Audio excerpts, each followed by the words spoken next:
Welcome to Carnegie Mellon Online. For more multimedia from Carnegie Mellon University, visit www.cmu.edu/multimedia.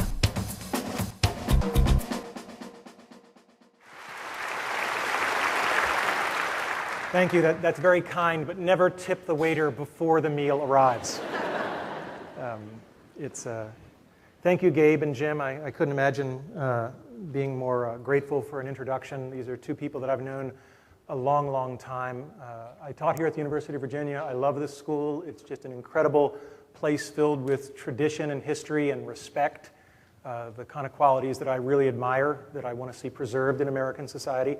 And this is one of the places that I just love for preserving that.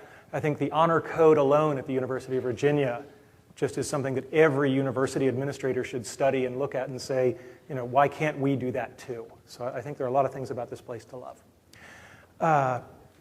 I'm going to talk today on the topic of time management.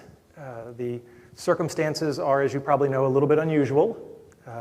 I think at this point I'm an authority to talk about what to do with limited time. My battle with pancreatic cancer started about 1.5 years ago. Fought, did all the right things, but it's, you know, as my oncologist said, if you could pick off a list, that's not the one you'd want to pick.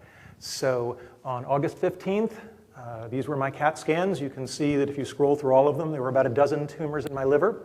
And the doctors at that time said, you are likely to have I love the way they say it, you have 3 to 6 months of good health left.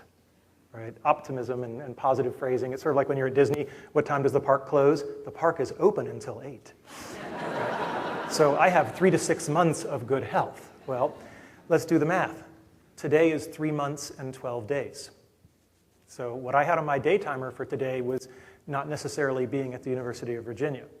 I'm pleased to say that we do treat with palliative chemo. They're going to buy me a little bit of time, on the order of a few months, if it continues to work. I am still in perfectly good health. With Gabe in the audience, I'm not going to do push-ups because I'm not going to be shown up. Gabe is really in good shape. But I continue to be in relatively good health. I had chemotherapy yesterday. You should all try it. It's great. But it does sort of beg the question, I have finite time. Some people have said, you know, so why are you going and giving a talk? Well, there are a lot of reasons I'm coming here and giving a talk. One of them is that I said I would, right? That's a pretty simple reason, and I'm physically able to. Another one is that going to the University of Virginia is not like going to some foreign place. People say, aren't you spending all your time with family? And by coming back here for a day, I am spending my time with family both metaphorically and literally, because it turns out that many of you have probably seen this picture from the talk that I gave. These are my niece and nephew, Chris and Laura. And my niece, Laura, is actually a senior, a 4th year here at Mr. Jefferson's University. So Laura, could you stand up so they see what you've gotten taller? There we are.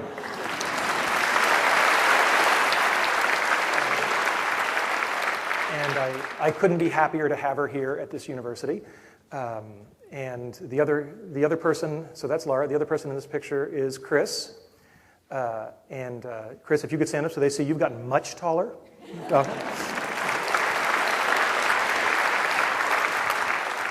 And they have grown in so many ways, not just in height. And it's been wonderful to see that and be an uncle to them. Is there anybody here on the faculty or PhD students of the history department? Do we have any history people here at all? Okay, anybody here who's from history, find Chris right after the talk, because he's currently in his sophomore year at William & Mary, and he's interested in going into a PhD program in history down the road. And there aren't many better PhD programs in history than this one. So I'm pimping for my nephew here, all right? Let's be clear, all right? So what are we going to talk about today? We're going to talk about, you know, this is not like the lecture that you may have seen me give before. This is a very pragmatic lecture. And one of the reasons that I had agreed to come back and give this is because Gabe had told me that, you know, and many other faculty members had told me that they had gotten so much tangible value about how to get more done. And I truly do believe that time is the only commodity that matters. So this is a very pragmatic talk, and it is inspirational in the sense that it will inspire you by giving you some concrete things you might do to be able to get more things done in your finite time. So I'm going to talk specifically about how to set goals, how to avoid wasting time, How to deal with a boss. Originally this talk was how to deal with your advisor, but I've tried to broaden it so it's not quite so academically focused. And how to delegate to people. Some specific skills and tools that I might recommend to help you get more out of the day. And to deal with the real problems in our life, which are stress and procrastination. I mean, if you can lick that last one, you're probably in good shape. And really, you don't need to take any notes, so I'll presume if I see any laptops open, you're actually just doing IM or email or something. If you're listening to music, please at least wear headphones, I would always say. But all of this will be posted on my website, and just to make it really easy, if you want to know when to look up, any slides that have a red star on them are the points that I think you should really make sure that you got that one, all right? And conversely, if it doesn't have a red star, well, all right. So the first thing I want to say is that Americans are very, very bad at dealing with time as a commodity. We're really good at dealing with money as a commodity. I mean, we're, as a culture, very interested in money, and how much somebody earns is a status thing and so on and so forth. But we don't really have time elevated to that. People waste their time, and it just always fascinates me. And one of the things that I noticed is that very few people equate time and money, and they're very, very equatable. So the first thing I started doing when I was a teacher was asking my graduate students, well, how much is your time worth an hour? Or if you work at a company, how much is your time worth to the company? What most people don't realize is that if you have a salary, let's say you make $50,000 a year, it probably costs that company twice that in order to have you as an employee, because there's heating and lighting and other staff members and so forth. So if you get paid $50,000 a year, you are costing that company, they have to raise $100,000 in revenue. And if you divide that by your hourly rate, you begin to get some sense of what you are worth an hour. And when you have to make trade-offs of, should I do something like write software, or should I just buy it, or should I outsource this, having in your head what you cost your organization an hour is really kind of a staggering thing to change your behavior, because you start realizing that, wow, if I free up 3 hours of my time, and I'm thinking of that in terms of dollars, that's a big savings. So start thinking about your time and your money almost as if they are the same thing. And of course, Ben Franklin knew that a long time ago. So you got to manage it, and you got to manage it just like you manage your money. Now, I realize not all Americans manage their money. That's what makes the credit card industry possible. And apparently mortgages, too. So, but most people do at least understand. They don't look at you funny if you say, well, can I see your monetary budget for your household? In fact, if I say your household budget, you presume that I'm talking about money, when in fact the household budget I really want to talk about is probably your household time budget. At the Entertainment Technology Center at Carnegie Mellon, students would come in, and during the orientation I would say, this is a master's program, everybody's paying full tuition, and it was roughly $30,000 a year. And the first thing I would say is, if you're going to come into my office and say, I don't think this is worth $60,000 a year, I will throw you out of the office. I'm not even going to have that discussion. And of course they would say, oh God, this Pausch guy's a real jerk. And they were right. But what I then followed on with was, because the money is not important. You can go and earn more money later. And what you'll never do is get the 2 years of your life back. So if you want to come into my office and talk about the money, I'll throw you out. But if you want to come into my office and say, I'm not sure this is a good place for me to spend 2 years, I will talk to you all day and all night, because that means we're talking about the right thing, which is your time, because you can't ever get it back. A lot of the advice I'm going to give you, particularly for undergraduates, how many people in this room are undergraduates, by show of hands?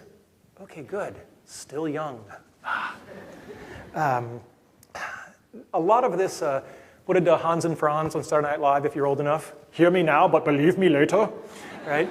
A lot of this is going to make sense later, and one of the nice things is Gabe has volunteered to put this up on the web. I understand that people can actually watch videos on the web now. So this is... So a lot of this will only make sense later, and when I talk about your boss, if you're a student, think about that as your academic advisor. If you're a PhD student, think of that as your PhD advisor. And if you're watching this and you're a young child, think of this as your parent, because that's sort of the person who is in some sense your boss. And the talk goes very fast, and as I said, I'm very big on specific techniques. I'm not really big on platitudes. I mean, platitudes are nice, but they don't really help me get something done tomorrow. The other thing is that one good thief is worth 10 good scholars. And in fact, you can replace the word scholars in that sentence with almost anything. All right? So almost everything in this talk is to some degree inspired, which is a fancy way of saying lifted, from these two books, and I found those books very useful, but it's much better to get them in a distilled form. So what I've basically done is collected the nuggets for your behalf. I like to talk about the time famine. I think it's a nice phrase. Does anybody here feel like they have too much time? Okay, nobody, excellent. And I like the word famine because it's a little bit like thinking about Africa. I mean, you can airlift all the food you want in to solve the crisis this week, but the problem is systemic, and you really need systemic solutions. So a time management solution that says, oh, I'm going to fix things for you in the next 24 hours is laughable, just like saying I'm going to cure hunger in Africa in the next year. You need to think long-term, and you need to change fundamental underlying processes because the problem is systemic. We just have too many things to do and not enough time to do them. The other thing to remember is that it's not just about time management. That sounds like a kind of a lukewarm, a talk on time management. That's kind of, milquetoast. But how about if the talk is, how about not having ulcers? Right? That catches my attention. So a lot of this is life advice. This is how to change the way you're doing a lot of the things and how you allocate your time so that you will lead a happier, more wonderful life. And I loved in the introduction that you talked about fun. Because if I've brought fun to academia, well, it's about damn time. If you're not going to have fun, why do it? Right? That's what I want to know. I mean, life really is too short. If you're not going to enjoy it, people who say, well, I've got a job, but I don't really like it. And I'm like, well, you could change. Well, that would be a lot of work. You're right. You should keep going to work every day doing a job you don't like. Thank you. Good night. Right? So the overall goal is fun. My middle child, Logan, is my favorite example. I don't think he knows how to not have fun. Now, granted, a lot of the things he does are not fun for his mother and me. But he's loving every second of it. And he doesn't know how to do anything that isn't ballistic and full of life. And he's going to keep that quality, I think. He's my little Tigger. And I always remember Logan when I think about the goal is to make sure that you lead your life. I want to maximize use of time, but really that's the means, not the end. The end is maximizing fun. People who do intense studies and log people and videotape them and so on and so forth say that the typical office worker wastes almost 2 hours a day. Right? Their desk is messy, they can't find things, miss appointments, unprepared for meetings, they can't concentrate. Does anybody in here, by show of hands, ever have any sense that one of these things is part of their life? Okay, I think we've got everybody. So this is a universal thing, and you shouldn't feel guilty if some of these things are plaguing you, because they plague all of us. They plagued me for sure. And the other thing I want to tell you is that it sounds a little cliched and trite, but being successful does not make you manage your time well. Managing your time well makes you successful. If I have been successful in my career, I assure you it's not because I'm smarter than all the other faculty. I'm looking around and looking at some of my former colleagues. I see Jim Cahoon up there. I am not smarter than Jim Cahoon, okay? I constantly look around the faculty at places like the University of Virginia or Carnegie Mellon, and I go, damn, these are smart people, right? And I snuck in. But what I like to think I'm good at is the meta skills, because if you're going to have to run with people who are faster than you, you have to find the right ways to optimize what skills you do have. So let's talk first about goals, priorities, and planning. Anytime anything crosses your life, you've got to ask, this thing I'm thinking about doing, why am I doing it? Almost no one that I know starts with the core principle of, there's this thing on my to-do list, why is it there? Because if you start asking, well, why is, again, my kids are great at this. That's all I ever hear at home is, why? Why? Why? Right? And sooner or later, they're going to stop saying why, and they're just going to say, okay, I'll do it. Right? So ask, why am I doing this? What is the goal? Why will I succeed at doing it? And here's my favorite. What will happen if I don't do it? If I just say, yeah, I'm just not, the best thing in the world is when I have something on my to-do list, and I just go, no. No one has ever come and taken me to jail. I talked my way out of a speeding ticket last week. It was really cool. It's like the closest I'm ever going to be to attractive and blonde. And I told the guy, why we had just moved and so on and so forth, and he looked at me and he said, well, for a guy who's only got a couple of months to live, you sure look good. And I just pulled up my shirt to show the scar, and I said, yeah, I look good on the outside, but the tumors are on the inside. And he just ran back to his cruiser. And so that's one positive law enforcement experience for me. So the police have never come because I crossed something off my to-do list. And that's a very powerful thing because you just get all that time back. The other thing to keep in mind when you're doing goal setting is a lot of people focus on doing things right. I think it's very dangerous to focus on doing things right. I think it's much more important to do the right things. If you do the right things adequately, that's much more important than doing the wrong things beautifully. All right?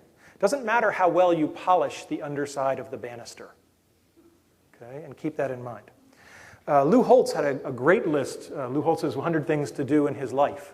And he would sort of once a week look at it and say, you know, if I'm not working on those 100 things, why was I working on the others? And I just think that's an incredible way to frame things. There's something called the 80-20 rule. Sometimes you'll hear about the 90-10 rule. But the key thing to understand is that a very small number of things in your life or on your to-do list are going to contribute the vast majority of the value. So if you're a salesperson, 80% of the revenue is going to come from 20% of your clients. And you better figure out who those 20% are and spend all of your time sucking up to them, because that's where the revenue comes. So you've got to really be willing to say, this stuff is what's going to be the value and this other stuff isn't. And you've got to have the courage of your convictions to say, and therefore, I'm going to shove the other stuff off of the boat. The other thing to remember is that experience comes with time, and it's really, really valuable, and there are no shortcuts to getting it. So good judgment comes from experience, and experience comes from bad judgment. So if things aren't going well, that probably means you're learning a lot and it'll go better later.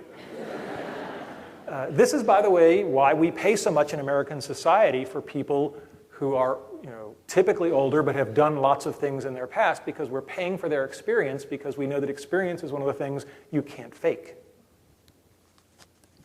And do not lose sight of the power of inspiration. So Randy's in an hour-long talk, and we've already hit our first Disney reference. Walt Disney's quote. Walt Disney has many great quotes, but one I loved is, "If you can dream it, you can do it." And a lot of my cynical friends say, yada, yada, yada, to which I say, shut up. All right, inspiration is important, and I'll tell you this much. I don't know if Walt was right, but I'll tell you this much. If you refuse to allow yourself to dream it, I know you won't do it. So the power of dreams are that they give us a way to take the first step towards an accomplishment. And Walt was also not just a dreamer. Walt worked really hard. Disneyland, this amazes me, because I know a little bit about how hard it is to put theme park attractions together, and they did the whole original Disneyland park in 366 days. That's from the first shovelful of dirt to the first paid admission. All right? Think about how long it takes to do something, say, at a state university.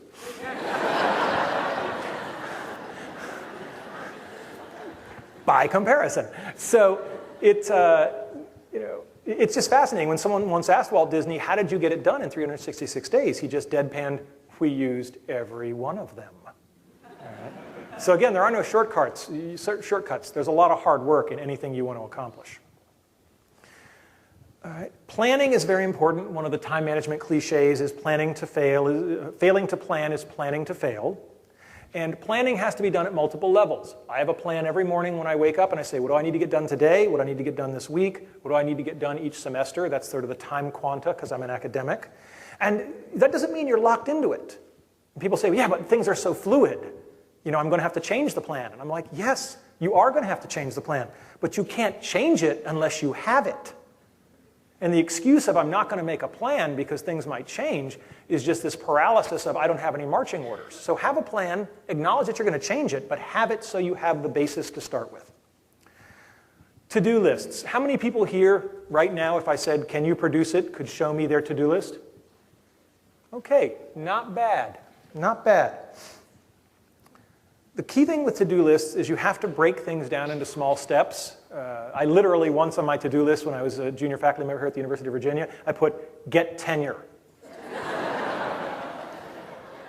That was naive. And I looked at that for a while and I said, oh, that's really hard. I don't think I can do that. My children, Dylan and Logan and Chloe, particularly Dylan, is at the age where he can clean his own damn room, thank you very much. But he doesn't like to. And Chris is smiling because I used to do this story on him, but now I've got my own kids to pick on. But Dylan will come to me and say, I can't pick up my room, it's too much stuff. He's not even a teenager and he's already got that move, you know. And I say, well, can you make your bed? Yeah, I can do that. Okay, can you put all the clothes in the hamper? Yeah, I can do that. And you know, you do 3 or 4 things, and then it's like, well, Dylan, you just cleaned your room. I cleaned my room, right? And he feels good. He is empowered.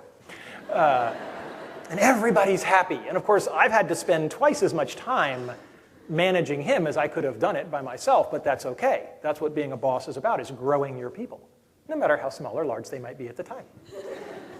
The last thing about to-do lists or getting yourself going is if you've got a bunch of things to do the ugliest thing first. There's an old saying, if you have to eat a frog, don't spend a lot of time looking at it first. And if you have to eat 3 of them, don't start with the small one.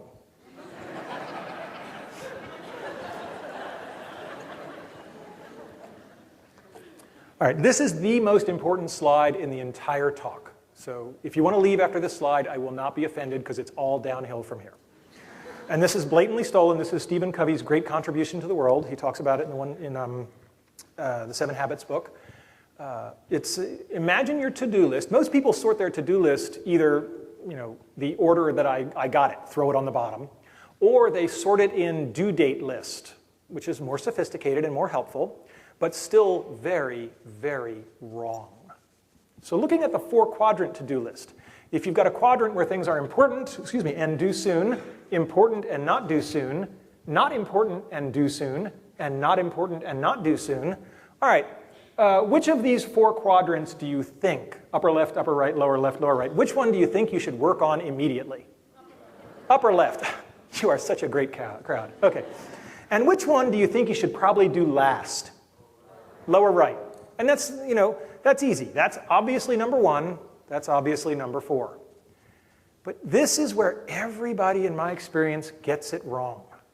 What we do now is we say, I do the number 1s, and then I move on to the stuff that's due soon and not important. When you write it in this quadrant list, it's really stunning, because I've actually seen people do this, and they say, okay, and this is due soon, and I know it's not important, so I'm going to get right to work on it. And the most crucial thing I can teach you about time management is when you're done picking off the important and due soon, that's when you go here.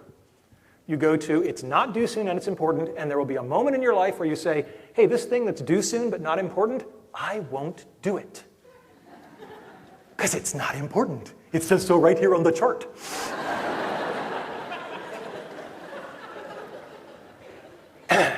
And magically, you have time to work on the thing that is not due soon but is important, so that next week it never got a chance to get here because you killed it in the crib.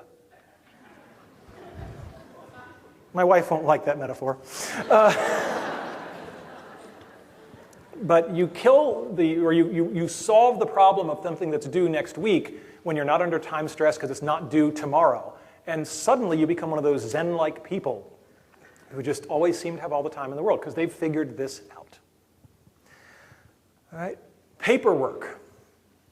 The first thing you need to know is that having cluttered paperwork leads to thrashing. You end up with all these things on your desk, and you can't find anything, and the moment you turn to your desk is saying to you, I own you. I have more things than you can do. And they are many colors and laid out.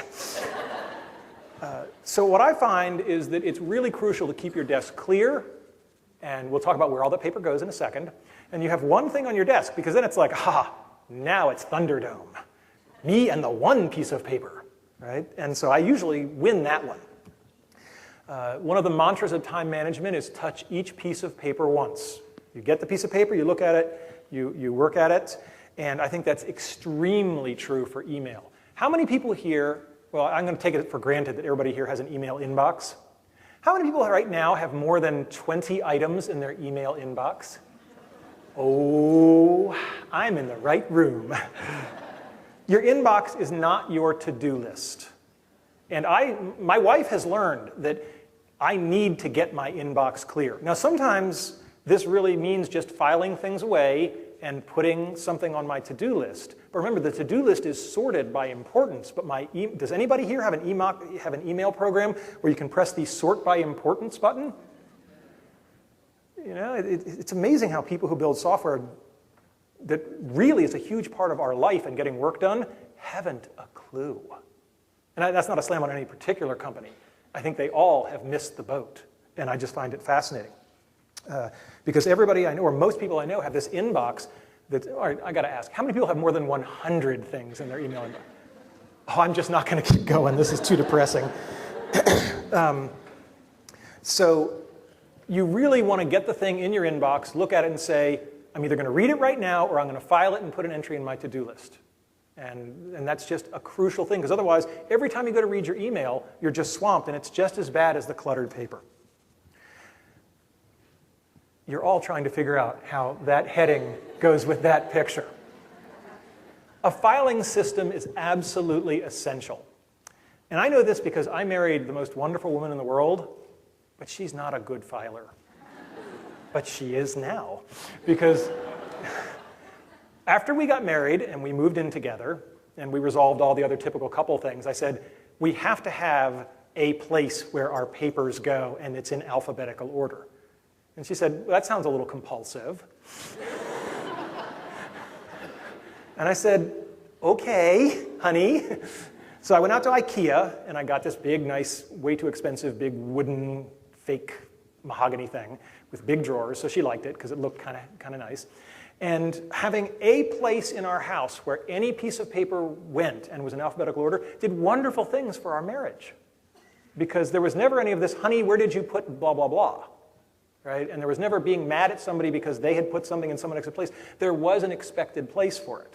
And when you're looking for important receipts or whatever it is, this is actually important. And we have found that this has been a wonderful thing for us. I think file systems among groups of people, whether it's a marriage or an office, are crucial. But even if it's just you, having a place where you know you put something really beats all hell out of running around for an hour going, where is it? I know it's blue, and I was eating something when I read it. I mean, this is not a filing system. This is madness. A lot of people ask me, so Randy, what does your desk look like? So, as my wife would say, this is what Randy's desk looks like when he's photographing it for a talk. The important thing is that I'm a computer geek, so I have the desk off to the right, and then I have the computer station off to the left. I like to have my desk in front of a window whenever I can do that. This is an old photograph. These have now been replaced by LCD monitors, but I left the old picture because the crucial thing is it doesn't matter if they're fancy high-tech. The key thing is screen space. Lots of people have studied this. How many people in this room have more than one monitor on their computer desktop? Okay, not bad. So we're getting there. It's starting to happen. What I've found is that I could go back from 3 to 2, but I just can't go back to 1. There's just too many things, and as somebody said, it's the difference between working on a desk like at home, and trying to get work done on the little tray on an airplane. In principle, the little tray on the airplane is big enough for everything you need to do.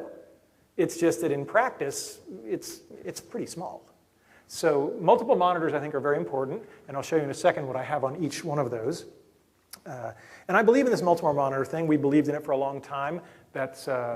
That's my research group, our laboratory a long time ago at Carnegie Mellon. That's Caitlin Kelleher, who's now Dr. Kelleher, thank you, and she's at Washington University in St. Louis, doing wonderful things. But we had everybody with 3 monitors, and the cost on this is absolutely trivial. If you figure the cost of adding a second monitor to an employee's yearly cost to the company, it's not even 1% anymore. So why would you not do it? So one of my walkaways for all of you is you should all go to your boss and say, I need a second monitor. I just can't work without it. Randy told me to tell you that.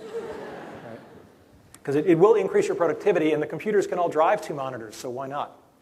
So what do I have on my 3 monitors? On the left is my to-do list, all sorts of stuff in there. And my system, we're all idiosyncratic. My system is that I just put a number 0 through 9, and I use an editor that can quickly sort on that number in the first column. But the key thing is it's sorted by priority. In the middle is my mail program. Note the empty inbox. And I try very hard. I sleep better if I go to sleep with the inbox empty. When my inbox does creep up, I get really testy. So my wife will actually say to me, I think you need to clear the inbox. On the third one is a calendar. This is from a number of years ago, but that's kind of like what my days would be. I used to be very heavily booked. And I don't care which software you use, I don't care which calendar you use, I don't care if it's paper or computer, whatever works for you, but you should have some system whereby you know where you're supposed to be next Tuesday at 2 o'clock. Because even if you can live your life without that, you're using up a lot of your brain to remember all that. And I don't know about you, but I don't have enough brain to spare to use it on things I can have paper or computers do for me. So back to the overview. On the desk itself, let's zoom in a little bit. Look, I have the one thing I'm working on at the time. I have a speakerphone. This is crucial. How many people here have a speakerphone on their desks? Okay, not bad, but a lot more people don't. Speakerphones are essentially free, and I spend a lot of time on hold, and that's because I live in American society where I get to listen to messages of the form, "Your call is extremely important to us. Watch while my actions are cognitively dissonant from my words."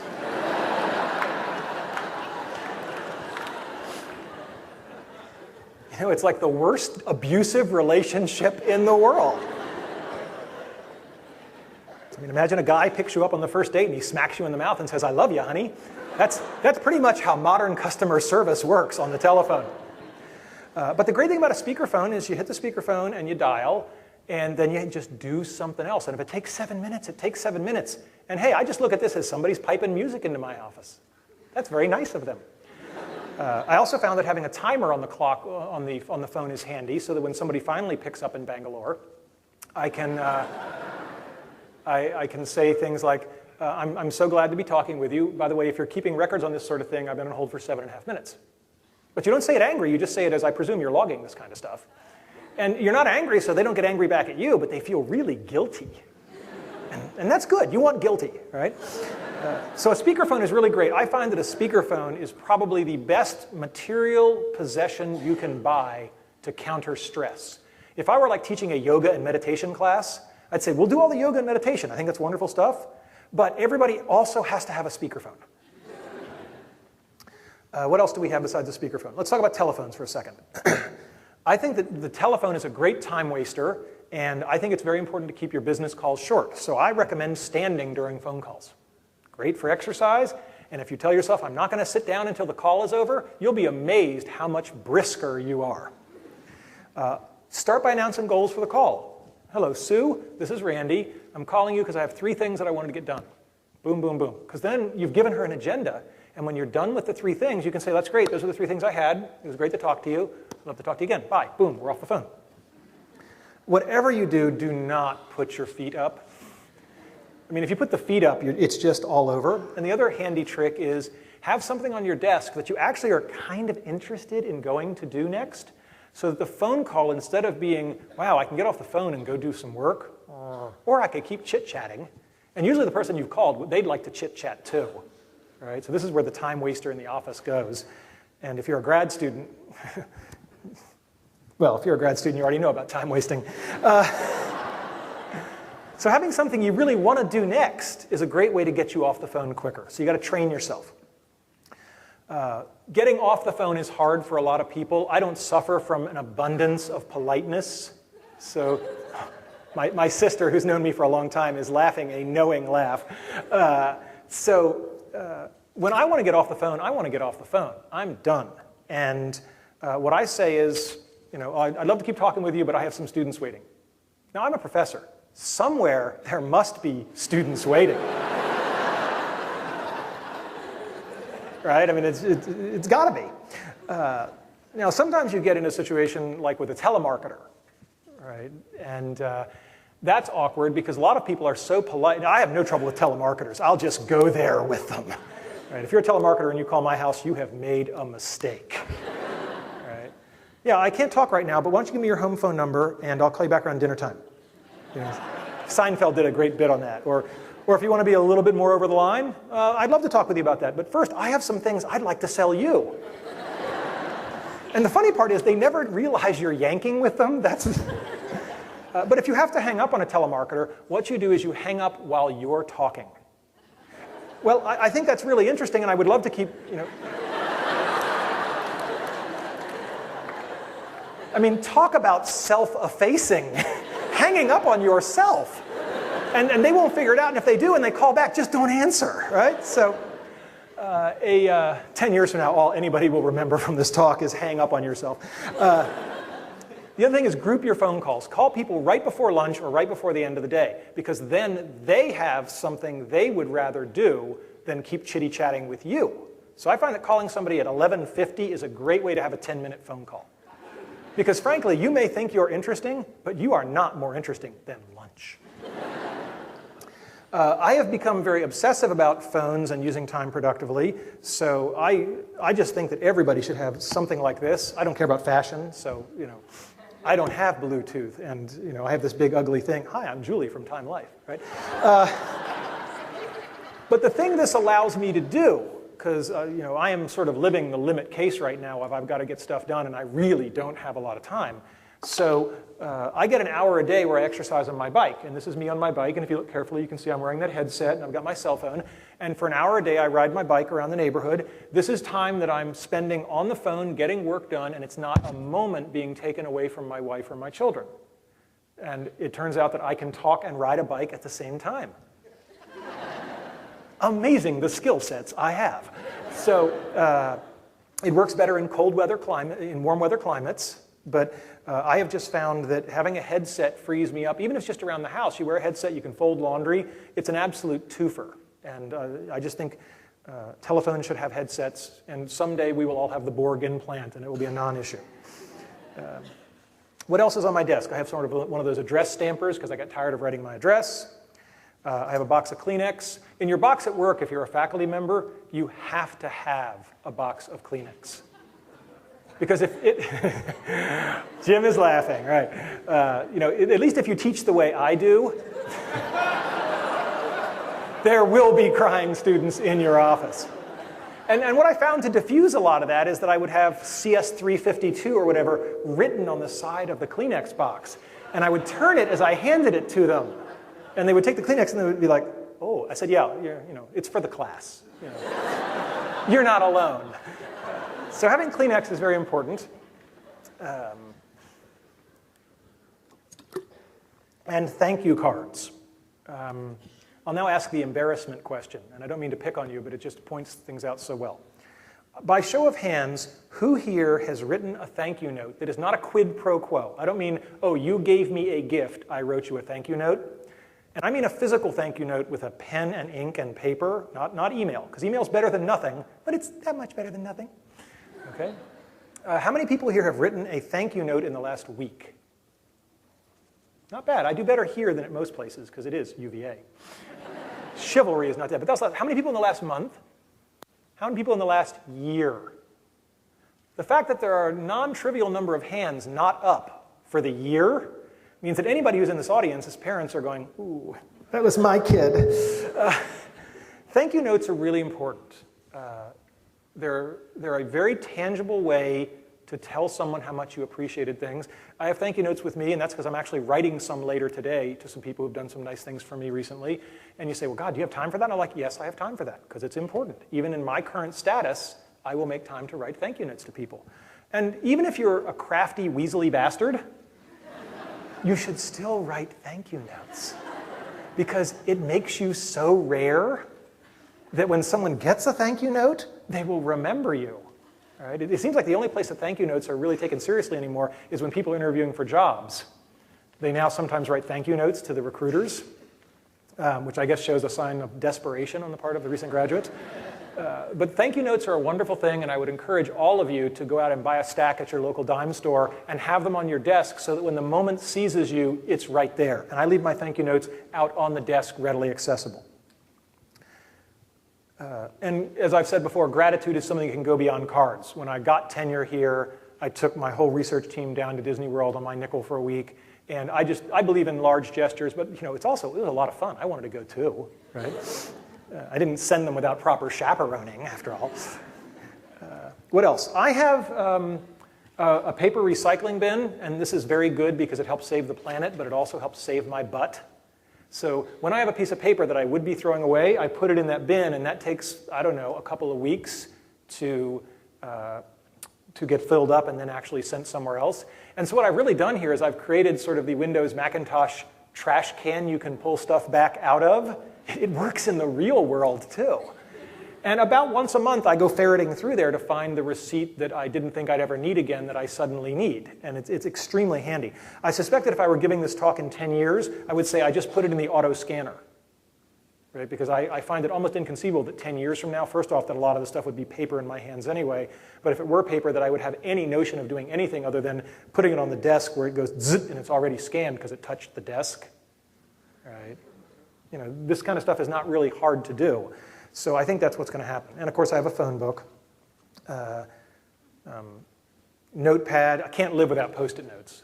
Right? I mean, you know, and the view out the window of the dog.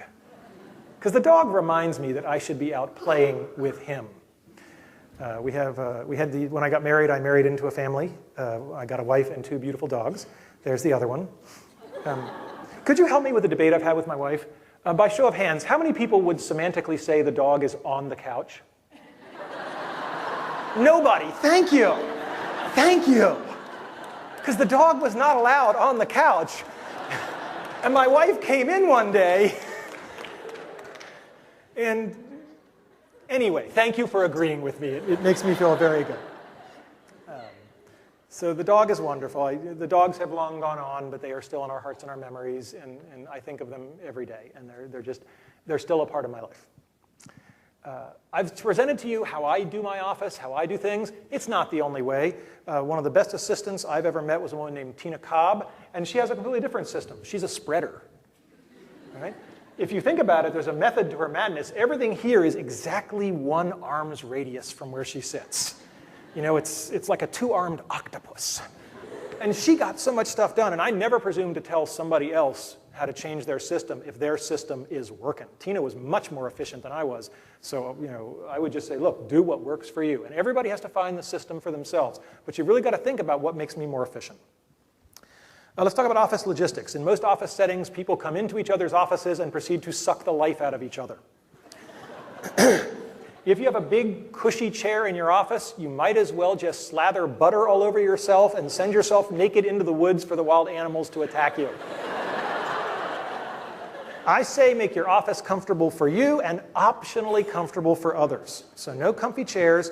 I used to have folding chairs in my office, folded up against the wall. So people want to come into me and talk with me, they can stand. And I would stand up because then the meeting's going to be really fast because we want to sit down. But then if it looks like it's something that we should have a little more time on, I very graciously go over and open the folding chair. I'm such a gentleman. Some people do a different tack on this. They have the chair already there, but they cut 2 inches off the front leg. So the whole time you're in their office, you're sort of scooting yourself up. I'm not advocating that, but I thought it was damn clever the first time I saw it. Scheduling yourself. Verbs are important. You do not find time for important things. You make it. And you make time by electing not to do something else. There's a term from economics that everybody should hold near and dear to that heart, and that term is opportunity cost. The bad thing about doing something that isn't very valuable is not that it's a bad thing to have done it. The problem is that once you spend an hour doing it, that's an hour you can never again spend in any other way. And that's important. Now, how do you keep these unimportant things from sucking into your life? You learn to say no. It's great. My youngest child, Chloe, is at an age where this is her new word. About 2 weeks ago, she learned it. And it's like now everything is no, no, no, no, no, no, no, no. She should be giving this talk. Right? And I asked her, and she said, no. So she's home playing. All right? But we all hate to say no, because people ask us for help, and we want to be gracious. So let me teach you some gentle no's. The first one is, I'll do it if I'm really strapped, but I want to help you. I don't want you to be in the bind. So if nobody else steps forward, I will do this for you. All right? Or I'll be your deep fallback, but you have to keep searching for somebody else. Now, you will find out about the person's character at that moment, because if they say, great, whew, I got my sucker, and they stop looking, then they have abused the relationship. But if they say, that's great, my stress level is down at 0, because now I know it's not going to be a disaster, but I'm going to keep looking for somebody for whom it's less of an imposition. That's a person that will get lots of this sort of support. Okay? When I was in graduate school, we did a moving party with 4 people. A lot of moving parties carry heavy objects. We had 4 people. We should have had 12. It was a long day. And after that, I adopted a new policy. I said, from now on, when somebody says, will you help me move, I'll say, how much stuff you got? And they would tell me, and I'd say, that sounds like about 8 people. If you give me the names of 7 other people that'll be there, I'll be there. And I never again was at a moving party that went for 14 hours in January in Pittsburgh. Everybody has good and bad times. A big thing about time management is find your creative time and defend it ruthlessly. Spend it alone, maybe at home if you have to, but defend it ruthlessly. The other thing is find your dead time, schedule meetings, phone calls, exercise, mundane stuff, but do stuff during that where you don't need to be at your best. And we all have these times. And the times are not at all intuitive. I discovered that my most productive time was between 10 p.m. and midnight, which is really weird, but it's sort of this, for me, it's just this burst of energy right before the end. Let's talk about interruptions.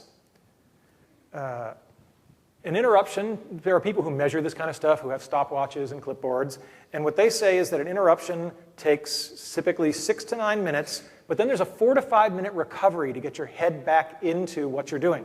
And if you're doing something like software creation, you may never get your head back there. The cost can be infinity. But if you do the math on that, 5 interruptions blows a whole hour. So you've got to find ways to reduce both the frequency and the length of these interruptions. One of my favorites is turn phone calls into email. If you phone my office at Carnegie Mellon and it says, hi, this is Randy, please send me email. Again, I presume everybody here has email. How many people here, when a new message comes in, does your computer go ding or make some other noise? Do we still have people doing that? What the heck is wrong with you people? And I love the fact that computer scientists just know nothing about anything. So for years, by default, all these packages out of the box would go ding every time you get a new piece of email. So we had taken a technology explicitly designed to reduce interruption, and we'd turned them into interruptions. So you just got to turn that off. The whole point of email is you go to it when you're ready, not you're sitting around like Pavlov's dog saying, oh, maybe I'll get another email.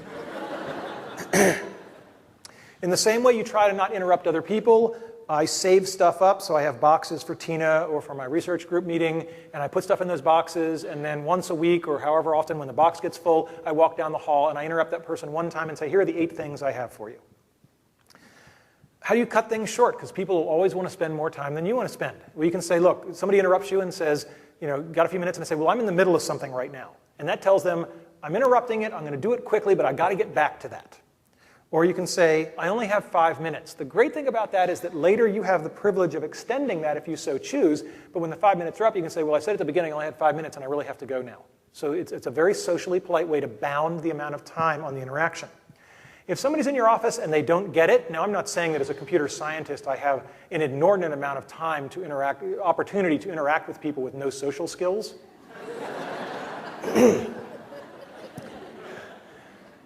But if you have someone in your office who is just not getting it, what you do is you stand up, you walk to the door, you compliment them. For some reason, this is a crucial part of the process. You thank them and you shake their hand.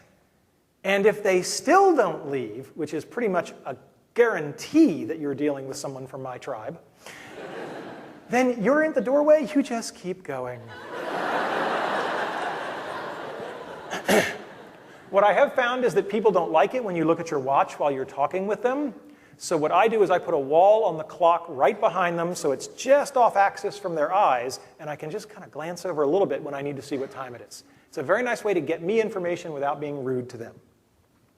Time journals. Time is the commodity. You better find out where your time is going.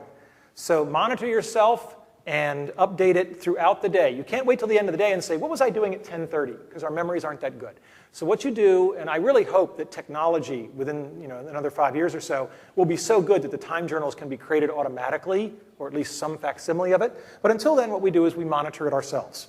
So this is what an empty time journal would look like. The details aren't important, but the key thing is that when you fill it in, you've got a bunch of categories and what I was doing, and you can do this very informally, but you get a lot of real data about where your time went. And it's always very different. Anybody who's done monetary budgeting, you look at it and you go, wow, I didn't know I was spending that much on dry cleaning or restaurants. It's always a fascinating surprise, and you always spend more than you think. But with time budgets, you find out that the time is just going wildly differently than you would have imagined.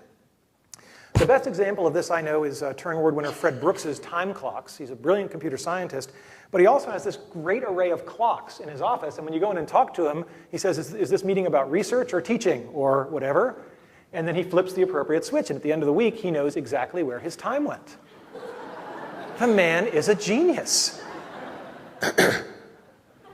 When I meet with students, and this is, I think, just as appropriate for people in the workplace, I say, what's your schedule? You have a set of fixed meetings every week. And what you have to do is you have to look at those and identify the open blocks where you're going to waste time. And I can tell you're going to waste time just by looking at it. So in this case, you've got a class where you've got a class at a certain point, and then you've got a gap until the next class. So I've identified those here. And the gaps between classes that in this case last an hour or an hour and a half, this is just prime time to be wasted. So what I always taught my students was make up a fake class. The fake class is go to one specific place in the library during that hour, and when you're sitting there with just you in the library and your books, there's a pretty good chance you might actually study. So don't go and hang out with friends for an hour. Just make that a fake class. Make your own little study hall. It's a simple trick, but it's amazing how effective it is when somebody just explicitly does it. When you've got your time journal data, what do you figure out from that? What am I doing that doesn't need to be done? What can someone else do? I love every day sort of saying, what am I doing that I could delegate to somebody else? My sister is again laughing because she knows who that person was in our youth. What can I do more efficiently? And how am I wasting other people's time? When you get good at time management, you realize that it's a collaborative thing. I want to make everybody more efficient. It's not a selfish thing. It's not me against you. It's how do we all collectively get more done? As you push on the time journal stuff, you start to find that you don't make yourself more efficient at work so you can become some sort of uber worker person. You become more efficient at work so you can leave at 5 and go home and be with the people that you love. People call this work-life balance. For the junior faculty, you may have heard of it in some sort of mythical sense, but it is possible. I found that I worked fewer hours after I got married, and I got more done. And I was always fascinated in graduate school that the people who graduated fastest with their PhDs were the people who had a spouse and kids. And I said, how can that be? That's like a built-in boat anchor, right? You know, you got all these other demands on your time, and I'm like a single guy, and I got all the time in the world, and that's the problem. I approach it like I got all the time in the world, so my time isn't precious. When you got a spouse and little kids, your spouse is likely to say things to you like, you better not be in at that grad school more than 40 hours a week, so when you come in, you're not sitting around playing computer games. Not that I ever did that. But when you come in, you're coming in and you're doing work. And I found, like most people, that once I got married and had kids, my whole view of time management really got, we were playing for real stakes now, because now there are people whose lives are impacted if I'm spending too much time at work. The other thing about time management, it makes you really start to look through a crystalline lens and figure out what's important and what's not. I love this picture. I've blanked out her name, but this says blah, blah, blah, blah, blah. This is a pregnant woman, and it says she is worrying about the effect on her unborn child from the sound of jackhammers. So they're doing construction, and the people here are laughing because they can see that this woman who's so concerned about the jackhammers affecting her unborn child is holding a lit cigarette. You got to get really good at saying, I got to focus my time and energy on the things that matter and not worry about the things that don't. Now, I'm not a medical doctor, and I don't play one on TV, but I'm willing to bet that if I were the fetus, I'd be saying, put the cigarette out, Mom! I can deal with the noise! Alrighty, so in terms of, I want to tell you a little story about effective versus efficient. I actually was going to give this talk a couple of weeks ago, and I talked with Gabe about it, and we were going to come up here because, as a surprise for my wife, her favorite musical group in the whole world is the Police, and has been for a long, long time. They're a wonderful group. And so we said, hey, we're going to drive up to Charlottesville and see them. We managed to get some tickets. And I said, well, honey, as long as we're up there, I promised Gabe a long time ago that I wanted to give my time management talk. And she said, okay, because it's about a 3-hour drive, so it's very efficient to couple these two trips together. And about 2 days later, she said, you know, honey, I know how you are with talks. And before you give one for a couple of days, you start to obsess. And And as we talked through it, she said, so we're going to go up and this couple's time away, we'd gotten a sitter to watch the kids, and this couple's time away is going to be eaten up by you obsessing over and preparing this talk. And I thought about it and I said, okay, so obviously the right solution is we should keep our couple's time. We'll go up, we'll see the concert, we'll have our time together, and I'll just schedule a different day and I'll go up on a one-day trip and I'll do the talk. And she said, wow, that was easy. And I was, right, once you frame it in the right way and you say, yeah, the cost here is that I have to do the drive a second time, but it turns out I'm doing the drive with my nephew Christopher, and we talk, and my mom, it turns out. So the time wasn't even dead time, so there was no loss at all. But the key thing was we said, it's not about efficiency, it's about effectiveness and best overall outcome. And of course, one of the nice things was that we did get to go to the Police concert, and I really want to thank Gabe and Jim Ayler because we really went to the concert. And my wife was very happy. I'm the guy in the back saying, she's not paying any attention to me today. But it was wonderful. And he is a charming gentleman in person. He is absolutely charming. So let's talk about procrastination. There's an old saying, procrastination is the thief of time. Procrastination is hard. And I have a little bit of an insight here for you. We don't usually procrastinate because we're lazy. Sometimes people rationalize their procrastination. They say, well, gee, if I wait long enough, maybe I won't have to do it. Right? That's true. Sometimes you get lucky. All right? And other people say, gee, if I start on it now, I'm just going to spend all the time on it. If I only give myself the last 2 days, I'll do it in 2 days because that's the work expands to fill the time available, Parkinson's law. That's marginally true. But I think the key balance here is to understand that doing things at the last minute is really expensive. And it's just much more expensive than doing it just before the last minute. So if you're doing something and you can still mail it through the US mail, you have suddenly avoided the, oh my God, I've got to do the whole FedEx thing. Now, I love FedEx. FedEx supports our whole universal habit of procrastination. But it also allows us to get stuff there when it really has to be there in a hurry. So that's a wonderful thing. But I think you have to realize that if you push things right up to the deadline, that's where all the stress comes from. Because now you can't reach people. If somebody is out of the office for just 1 day, your whole plan is upset. So you really have to work hard on this kind of stuff. The other thing is that deadlines are really important. We are all essentially deadline driven. So if you have something that isn't due for a long time, make up a fake deadline and act like it's real. And that's wonderful because those are the deadlines when push comes to shove. You can slip them by a couple of days and it's all right. So they're less stressful. If you are procrastinating, you've got to find some way to get back into your comfort zone. Identify why you're not enthusiastic. Whenever I procrastinate on something, there's always a deep psychological reason. Usually it's I'm afraid of being embarrassed because I don't think I'll do it well, or I'm afraid I'm going to fail at it. And sometimes it involves asking somebody for something. And one of the most magical things I've learned in my life is that sometimes you just have to ask, and wonderful things happen. But you just have to, step out and do that. I won the parent lottery. I have just wonderful parents. And my dad, unfortunately, passed away not too long ago. But this is one of my favorite photographs because my dad was such a smart guy, I could almost never surprise him or impress him because he was just that good. But we were down on a family vacation at Disney World, and the monorails were going by, and we're going to board the monorail. And we noticed that in the front, up here in the cabin, I don't know if you can see it in this picture, but there's an engineer who drives the monorail, and there were actually guests up in there with him, which is kind of unusual. My dad and I were talking about that, and I knew, because I've done some consulting for Disney. My dad's saying, oh, they probably have to be special VIPs or something like that. I said, oh, there is a trick. There is a special way you get into that cabin. And he said, really, what is it? And I said, I'll show you. Dylan, come with me. And Dylan, who's the back of his head, you can see there, we walk up and I whisper to Dylan, ask the man if we can ride in the front. And we go up to the attendant and the attendant says, why, yes, you can. And he opens the gate and my dad is just like, I said, I told you there was a trick. I didn't say it was hard. And sometimes all you have to do is ask, and it's that easy. Let's talk about delegation. Nobody operates individually anymore, and you can accomplish a lot more when you have help. However, most people delegate very poorly. They treat delegation as dumping. I don't have time to do this, you take care of it. And then they micromanage, and it's just a disaster. The first thing, if you're going to delegate something to a subordinate, is you grant them authority with responsibility. You don't tell somebody, go take care of this, but if you need to spend any money, you've got to come back to me for approval. That's not empowering them. That's telling them you don't trust them. If If I trust you enough to do the work, I trust you enough to give you the resources and the budget and the time and whatever else you need to get it done. You give them the whole package. The other thing is delegate, but always do the ugliest job yourself. So when we need to vacuum the lab before a demo, I bring in the vacuum cleaner and I vacuum it. All right? Do the dirtiest job yourself so it's very clear that you're willing to still get the dirt on your hands.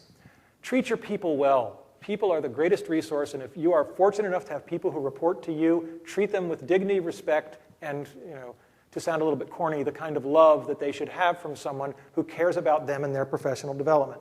And for crying out loud, staff and secretaries are your lifeline. Right? If you don't think you should treat them well because it's a decent thing to do, at least treat them well, because if you don't, they will get you. Right? And they will get you good, and you will deserve it, and I will applaud them. Am I giving a talk on time management with Alf Weaver in the audience? Where is Alf? There he is. That's like talking about surviving the Jonestown flood if Noah's in the audience. One of the things that Alf Weaver taught me is, whether it's to a colleague or to a subordinate, if you want to get something done, you cannot be vague. And he said, you give somebody a specific thing to do, a specific date and time. Thursday is not a specific time. Thursday at 3:22 gets somebody's attention. And you give them a specific penalty or reward that will happen if that deadline for that thing is not met. And then he paused and he said, and remember, the penalty or reward has to be for them, not you. Right? I will be screwed over if you don't meet that deadline. Oh, bummer. Right? This is an important point to not get wrong. Challenge people. I've been told that one of the tricks is you delegate until they complain. I don't know about until they complain, but what I've found is that under-delegation is a problem. People are usually yearning for the opportunity to do more. They want to be challenged. They want to prove to you and themselves they can be more capable, so let them. Communication has to be clear. So many times people get upset with their bosses because there's a misunderstanding, and particularly in a time of email, it's so easy to communicate via email. Even if you've had a face-to-face conversation, send a 2-line email just to be specific afterwards. And it's not like we're trying to be all lawyer-like. It's just that, as Judge Wapner said, get it in writing, if you remember the People's Court. And Judge Wapner said, if there isn't a problem, it's not a problem. It didn't take you much time. But if there ever is a problem, well, wait a second, there won't be a problem because there's a written record. And that's the magic. There won't be a confusion because you can't disagree about the written word. Don't give people how you want them to do it. Tell them what you want them to do. Give them objectives, not procedures. Let them surprise you with a way of solving a problem you would never have imagined. Sometimes those solutions are mind-blowing, good or bad. But they're really much more fun than just having them do it the way you would have done it. And you know what? If you're in a university, your job should be to have people smarter than you, i.e. your students, and they will come up with stuff you would never have thought of. The other thing is, tell people the relative importance of each task. I meet so many people who say, oh, my boss is an ogre. They gave me 5 things to do. I'm like, well, did they tell you which one was the most important? Oh, yeah. I guess I could ask that. Knowing that if you have 5 things, which are the ones to get done, is really important, because if you're flying blind, you got a 20% chance of getting them done in the right order. And delegation can never be done too young. Does everyone see the difference in the 2 pictures? This is my daughter, Chloe. I love her to death, but I want her to grow up to be a wonderful person, and I know the sooner she holds her own bottle, the better. Sociology, beware upward delegation. Sometimes you try to delegate and people try to hand it back to you. One of the best things I ever saw was someone who had a secretary trying to say, I can't do this, you'll have to take it back. And he just put his hands behind his back and took a step backwards. And then he waited. And then eventually the secretary said, or maybe I could find this other solution. And he said, that's wonderful. I'm so proud you thought of that. All right? It was an elegant gesture. Reinforced behavior won't be repeated. One of my favorite stories in the 1-Minute Manager is he talks about, did you ever wonder how they got the killer whales to jump through the hoop? If they did it like modern American office managers, they would yell at the killer whale, jump through the hoop! And then every time the killer whale didn't jump through the hoop, they'd hit it with a stick. Right? I mean, this is how we train people in the office place. Read the book if you want to see how they actually do it, because I'm curious. I mean, I know now, but it's really cool how they get them to do it. So reinforced behavior won't repeated. When people do things that you like, praise them and thank them. That's worth more than any amount of monetary reward or a little plaque. People really like to just be told straight up, thank you, I really appreciate that you did a good job. The other thing is that if you don't want things delegated back up to you, don't learn how to do them. I take great pride. I don't know how to run photocopiers and fax machines, and I ain't going to learn. Right? That's certainly how I'm not going to spend my remaining time. Meetings. The average executive spends more than 40% of his or her time in a meeting. My advice is when you have a meeting, lock the door, unplug the phone, and take everybody's BlackBerries. Because if it's worth our time, it's worth our time. If it's not worth our time, it's not worth our time. But I don't have any interest in being in a room with 6 people who are all half there, because that's very inefficient. I don't think meetings should ever last more than an hour, with very rare exception. And I think that there should be an agenda. I got into a great habit a couple of years ago when I just started saying, if there's no agenda, I won't attend. And the great thing about that is whoever called the meeting had to actually think before they showed up about why we were supposed to be there, because otherwise it's like, well, why are we here? Because we had a meeting. It's on all of our calendars. It's just a classic Dilbert moment. So most important thing about meetings, and again, this comes from the 1 Minute Manager, 1 minute minutes. At the end of a meeting, somebody has to have been assigned the scribe, and they write down in 1 minute or less what decisions got made and who is responsible for what by when, and then they email it out to everybody. Because if you don't do that, you have your next weekly meeting next week, and you all sit around going, now who was going to do this? Right? It's very inefficient. And it's so fast to just do these 1 minute minutes. Let's talk about technology.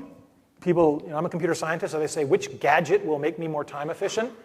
And I don't have an answer for that. It's all idiosyncratic.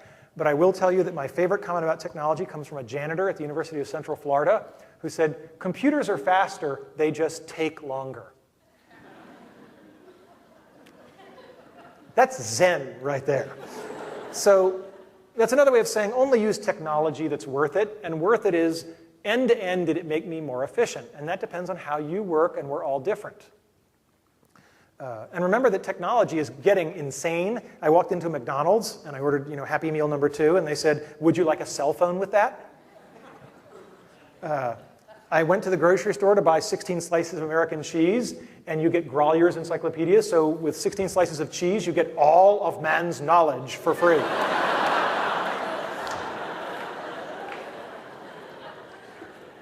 That's just spooky scary.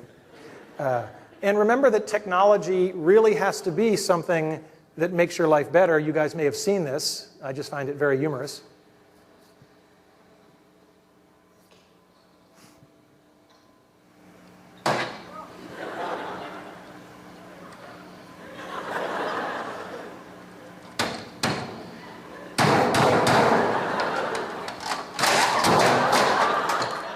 So only use technology that helps you. I find that technology is good if it allows you to do things in a new way. Just doing the same things a little bit faster with technology is nice, but when technology changes the workflow. So I was carving pumpkins a few years ago, and this is FM, a good friend of mine, and I don't know if you can see it, but down by her right knee is a pattern, and you lay this pattern over the pumpkin, and you get this little special carving knife, and you can, instead of these amateurish pumpkins like I made, you get this sort of howling at the moon. And her husband Jeff and I thought this was really cool, but in sign of a reactionary Burning Man kind of a moment, we grabbed our power drills and we carved our pumpkins that way. Use technology if it changes the way you do things, because you get and believe me, the result of a power drill, you get these little, oh, it's just gorgeous. All right. Let's talk briefly about email, because email is such a large part of all our lives. First off, don't ever delete any of it. Save all of it. I started doing this 10 years ago. Right? An interesting thing is that all the historians talk about, oh, it's such a shame we don't have people keeping diaries. We don't know what their day is like. I'm like, you fools. We have just entered a society circa about 10 years ago, and I'm a living example of it. Every piece of my correspondence is not only saved, it's searchable. So if I were, a person of merit, a historian, which is a big stretch, a historian could actually look at my patterns of communication much better than the most compulsive diary writer. Now, we could talk about whether or not I'm being introspective. That's about content. But in terms of quantity, it's great. And of course, you can save your email and you can search it, and it's just wonderful because you can pull back stuff from 5 years ago. So never delete your email.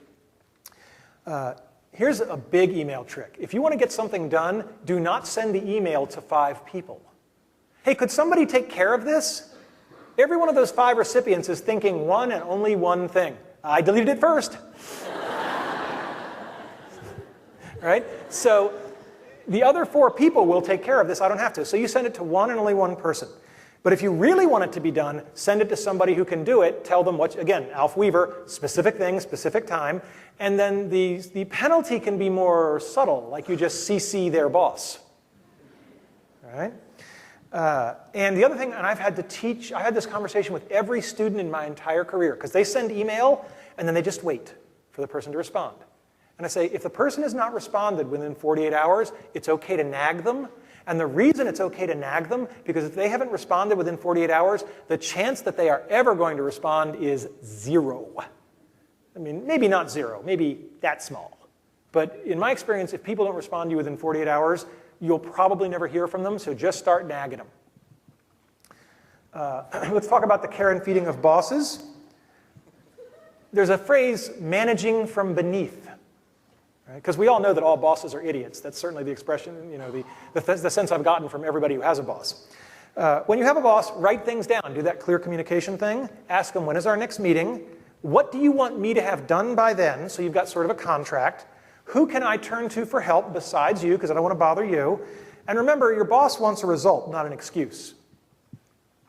General advice on vacations. Phone callers should get 2 options. The first one is, when you're on vacation, the first option is, contact John Smith, not me. I'm out of the office, but this person can help you now if it's urgent. Or call back when I'm back. Why? Because you don't want to come back to a long sequence of phone messages saying, hey, Randy, can you help me get care of this? And then you call them back, and you've been on vacation for a week. They already solved it. And the other thing is that it's not a vacation if you're reading email. All right? Trust me on that. It's not a vacation if you're reading email. I can stay in my house all weekend and not read email, and it's a vacation. But if I go to Hawaii and I've got a BlackBerry, I'm not on vacation. And I know this. When I got married, my wife and I got married, we left our reception in a hot air balloon, which did not have wireless on it. And Dean Jim Morris at the time, we took a month-long honeymoon, which was great, but not really long enough. And Jim Morris said, and I said, I'm not going to be reachable for a month. And Jim said, that's not acceptable. I said, what do you mean it's not acceptable? He said, well, I pay you. So that's the not acceptable part. And I said, oh, okay. And I said, so there has to be a way to reach me. And he said, yes. I said, okay. So if you called my office, there would be a phone answering machine message that said, hi, this is Randy. I'm on vacation. I waited till 39 to get married. And so we're going for a month. And I hope you don't have a problem with that. But apparently my boss does. So he says I have to be reachable. So here's how you can reach me. My wife's parents live in blah, blah, blah town. Here's their names. If you call directory assistance, you can get their number. And then if you can convince my new in-laws that your emergency merits interrupting their only daughter's honeymoon, they have our number. Here's some of my most important advice. We close with some of the best stuff. Kill your television. People who study this say the average American watches 28 hours of television a week. That's almost 3/4 of a full-time job. So if you really want to get time back in your life, you don't have to kill your television, but just unplug it, put it in the closet, and put a blanket over it. See how long it takes you to get the shakes. Turn money into time, especially junior faculty members or other people who have young children. This is the time to throw money at the problem. Hire somebody else to mow your lawn. Do whatever you need to do, but exchange money for time at every opportunity when you have very young children, because you just don't have enough time. It's just too hard. And the other thing is eat and sleep and exercise. Above all else, you always have time to sleep, because if you get sleep deprived, everything falls apart. Other general advice, never break a promise, but renegotiate them if need be. If you've said, I'll have this done by Tuesday at noon, you can call the person on Friday and say, I'm still good to my word, but I'm really jacked up. And I'm going to have to stay and work over the weekend to meet that Tuesday deadline.